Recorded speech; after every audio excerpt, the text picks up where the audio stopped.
Des groupes Facebook privés au code secret, cette vidéo plonge dans les secrets peu connus que la TSA préférerait que les passagers ignorent.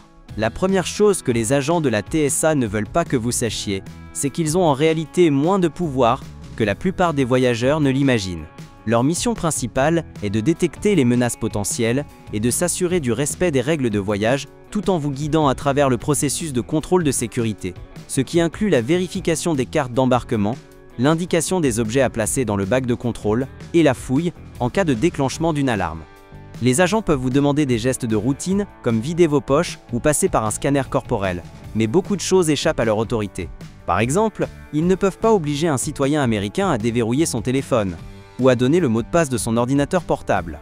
Ils ne peuvent pas non plus vous contraindre à déposer votre passeport dans un bac de sécurité, car vous avez le droit de le conserver sur vous en permanence, y compris lors du passage au scanner corporel. Il faut également savoir que les agents de la TSA ne sont pas des policiers et ne peuvent pas vous arrêter. En revanche, ils peuvent faire appel à la police, qui interviendra rapidement et procédera à une arrestation si cela est justifié. La deuxième chose que les agents de la TSA préfèrent garder pour eux est qu'ils sont formés à une méthode particulière de détection appelée SPOT pour Screening of Passengers by Observation Techniques. Concrètement, les agents apprennent à observer et analyser le comportement des passagers lorsqu'ils franchissent le point de contrôle. L'objectif est de repérer des risques potentiels à travers des signaux psychologiques plutôt qu'uniquement par des fouilles physiques. Cette technique repose sur l'identification d'indices subtils de stress, de peur ou de dissimulation, comme le fait d'éviter le contact visuel, de trop bouger ou de transpirer de manière excessive. Bien que ces comportements puissent suggérer une menace potentielle, ils ne constituent pas une preuve directe en eux-mêmes. Il est important de noter que beaucoup d'entre nous présentent naturellement ces signes lorsqu'ils passent la sécurité à l'aéroport, simplement parce que nous sommes nerveux face au processus. Personnellement, j'ai franchi les contrôles de sécurité plus d'une centaine de fois, et, malgré cela, je ressens encore une petite appréhension en me mettant dans la file. Dites-nous en commentaire si vous aussi vous vous sentez un peu nerveux lorsque vous arrivez devant la ligne de sécurité. Si vous êtes signalé comme une menace en raison d'un comportement jugé suspect, il est fort probable que vous ne le remarquiez même pas. Les agents de la TSA disposent en effet de codes secrets pour informer discrètement leurs collègues qu'ils estiment qu'un passager pourrait représenter un risque. Une méthode courante consiste à marquer la carte d'embarquement. Par exemple, vous pourriez constater des gribouillages ou des codes inscrits sur votre carte après qu'un agent l'a vérifié et vous l'a rendu.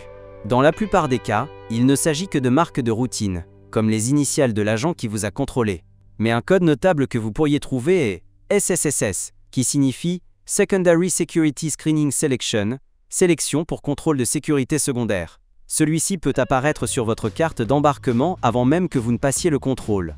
Il est utile de le repérer, car cela veut dire que vous avez été choisi pour un contrôle supplémentaire, qui peut survenir pour diverses raisons, y compris le simple hasard.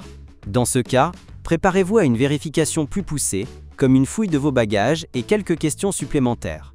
Le quatrième secret est que les agents de la TSA peuvent aussi utiliser des codes pour communiquer entre eux à propos de sujets bien moins professionnels, y compris à votre sujet. Il arrive qu'ils emploient des mots codés pour désigner des passagers qu'ils trouvent attirants ou agaçants, ce qui signifie que vous pourriez faire l'objet de leur discussion sans même le savoir. Et si cela vous semble déjà déplacé, attendez d'entendre ce qui arrive ensuite, car ce n'est pas joli. En 2019, un groupe Facebook privé appelé TSA Breakroom a été découvert, regroupant environ 18 000 employés actuels et anciens de la TSA. Ce groupe a fait scandale lorsqu'il a été révélé que ses membres l'utilisaient pour se défouler sur les passagers en employant un langage offensant et raciste. Les publications allaient bien au-delà de simples frustrations liées au travail, certaines allant jusqu'à souhaiter du mal aux voyageurs ou à les qualifier avec des termes dégradants. Le cinquième secret est que beaucoup de passagers ne se rendent pas compte à quel point il est difficile de faire renvoyer un agent, peu importe son comportement au travail ou en dehors. Les agents de la TSA bénéficient en effet d'une sécurité de l'emploi notable, surtout après avoir passé leur période probatoire initiale de 2 ans. Une fois cette étape franchie, il devient très difficile de les licencier, sauf en cas d'infraction grave ou de crime. Cette protection forte signifie que, même si la majorité des agents exercent leurs fonctions avec professionnalisme, traiter les comportements inappropriés peut s'avérer long et complexe. Les agents en poste depuis plus d'une décennie préfèrent aussi éviter de dire à quel point ils ont probablement vu des parties intimes de votre corps.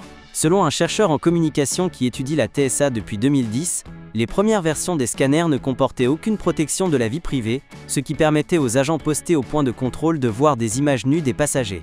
La bonne nouvelle, c'est que ces machines ont été retirées de tous les aéroports en 2013, remplacées par des appareils produisant des images génériques sans détails anatomiques. Enfin, vous pourriez être surpris d'apprendre que la TSA décline toute responsabilité en cas de perte ou de dommage à vos effets personnels lors du contrôle, sauf s'il est prouvé qu'un agent est directement responsable. Cela peut être frustrant, car pendant que vous répondez aux questions des agents et suivez leurs instructions, vos affaires peuvent être exposées à un risque. Malheureusement, il existe des cas de vol ou de dégradation, aussi bien de la part d'agents de la TSA que d'autres passagers, lors du processus de contrôle.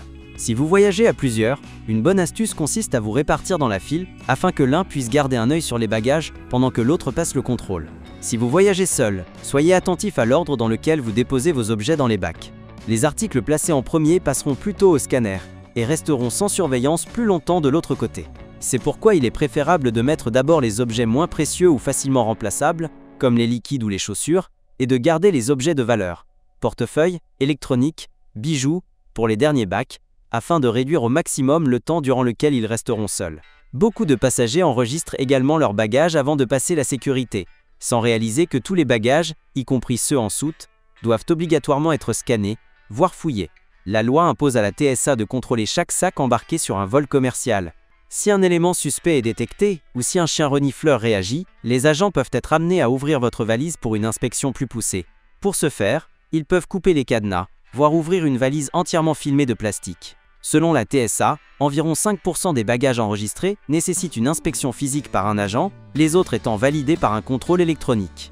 Il faut savoir que si votre bagage est ouvert, les agents sont tenus de laisser une note à l'intérieur indiquant qu'il a été inspecté. Les agents referment normalement votre bagage après inspection. Si toutefois vous remarquez que le cadenas a été coupé ou que votre valise présente des signes d'effraction sans qu'aucune note n'ait été laissée à l'intérieur, cela peut signifier que quelqu'un d'autre, sans autorisation, a eu accès à vos affaires. En principe, la TSA suit toutes les inspections grâce au code barre présent sur l'étiquette de votre bagage, ce qui permet de savoir quel agent y a eu accès. C'est pourquoi il est essentiel de signaler toute effraction, tout objet manquant ou endommagé, même si aucune note n'a été laissée.